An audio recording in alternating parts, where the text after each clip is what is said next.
Hello, welcome to another EagleSix test video. We're going to be testing this CQB-R CQB-R next gen recoil shock, which is a customer's build, and it is a level 3, so that's upgraded power spring, the upgraded hop rubbers, and then upgraded barrel in a barrel Tightbore.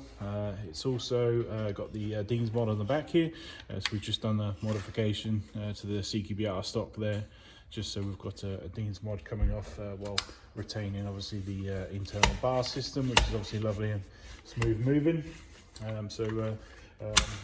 In this particular one we've got a 1300 battery, just the Vapextech crane stock ones. So they just install either side. They just drop down. Obviously connect the battery up, and then you can just tuck the excess down there. Fold these over, and then the stock just clips on like so.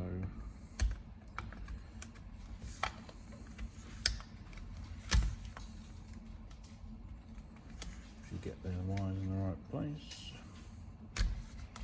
There we go. So that's all the battery installed. You can see it working there. So obviously we'll just test it now.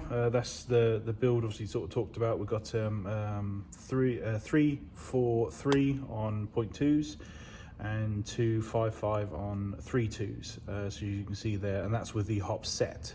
So yeah, it's definitely under in terms of FPS there, and which is obviously what the customer requested us to make a point of double checking. So we've done that, and yeah, it should be really good. Especially obviously as you go up there, it definitely goes under on those 3.2s there. That's quite far away from the limit. And that's pretty much it in terms of sort of spec. So a relatively simple one. We'll just obviously test it today. Obviously there's no MOSFET in here, mechanical switch assembly, and we'll just bring a few shots.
There you go, all tested, and if you have any problems, let us know. So, but hopefully you enjoy the build.